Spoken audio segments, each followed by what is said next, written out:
Thanks, Carol, for being here with Arabian Reseller. So we can start with a brief on how the gaming market is evolving in this region.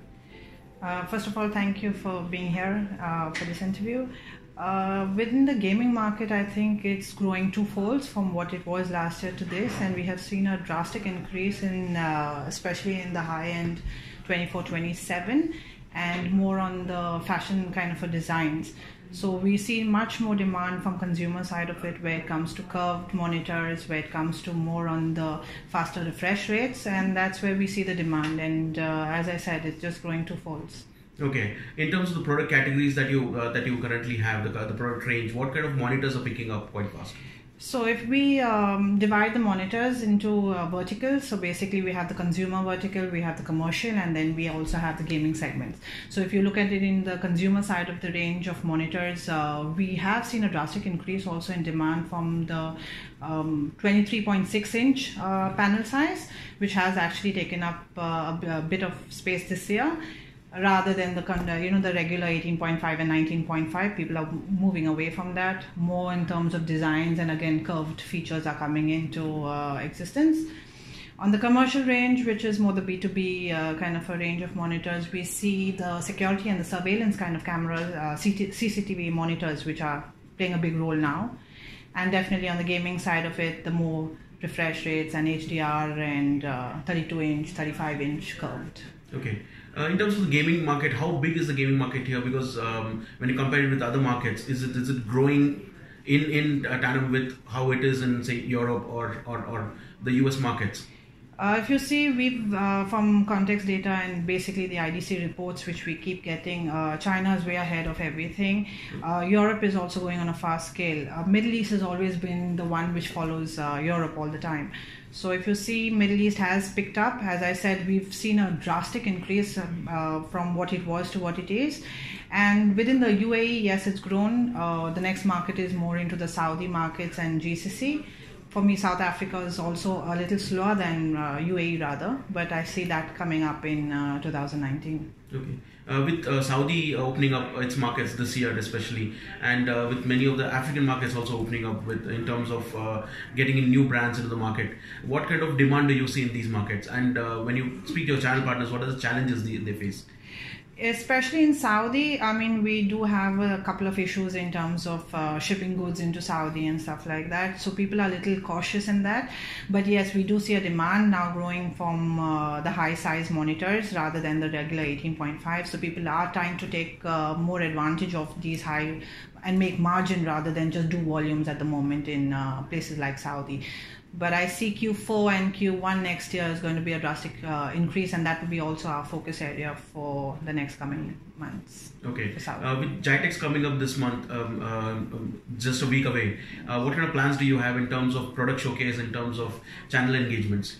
So in GITEX this year, as I said, for us gaming is more crucial. So we are also participating in GITEX along with ASBIS. They are basically our distributor, value-added distributors. We will also be concentrating on Gamescom more, where we have our own stand. But at GITEX, what we'd like to do is we'd like to showcase the entire range on our products. So we want to go to the consumer level and say, okay, fine, we're there for consumer level, we're there for the B2B surveillance levels, and we're there for the gaming level. So it's an all-in-one solution to the partners, basically. Okay. In terms of technologies, we have AMD FreeSync and we have the NVIDIA G-Sync as well. Do you see these as more of a gimmick, kind of like a marketing gimmick, or does it really work?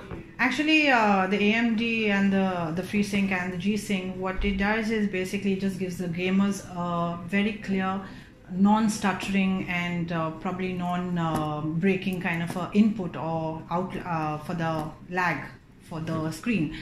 So what it does is basically just eradicates all these kind of problems which a gamer has. It gives you a clear vision, and so that it takes the refresh rate basically from the monitor and the graphic cards, and they do to the maximum level of the monitor refresh rates.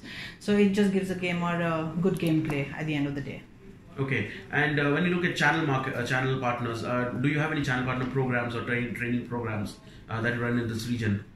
Quite frankly, we've actually launched a channel program now. We started 1st of September. start right up to 25th of December. So we've designed the channel program keeping in mind the partner's requirements, the reseller kind of requirements, and we've craftily designed it basically to target small, medium kind of partners, where we start up right from $15,000 in the next 4 months, right up to big partners where export deals, stuff like where it goes to $100,000. So each partner can get up to a 65-inch TV, or they can claim for some trips to either Europe or South Africa. And it's quite in fact, we've seen a great response the first month already, and we see a lot more channel breadth with these kind of channel partner programs, what we've run. Okay. Is this open for all the channel partners? Is there an onboarding process that they need to go through? Actually, right now we've tried it out with UAE specifically, because maximum sales happen from the UAE to the GCC countries also. We are running another partner program for Saudi specifically. As I said, we tailor make them for requirements as per them. In South Africa, not that much, because they don't deal much with the reseller part of it and more the distributor level. So each one are basically tailor made, and definitely each one of them have a partner program which we are focusing on. Okay. We're towards the end of the year. What kind of milestones do you have in mind that you want to probably have achieved in this year? So our main strategy this year, if you see, last year was more on the tender part of the business and also channel. This year we mainly focused on increasing channel breadth, more into rather than playing on the volume side of the business, we move more into the margin and the value proposition for the partners. So we've seen a great increase in channel breadth, and I think this 2018 for us as AOC and Philips has done pretty well. And we look to moving, I think we're doing in the right direction. Thank you, Karen, for speaking to Arabian Reseller. It was nice. Most welcome. Thank you so much, Chris. Thank you.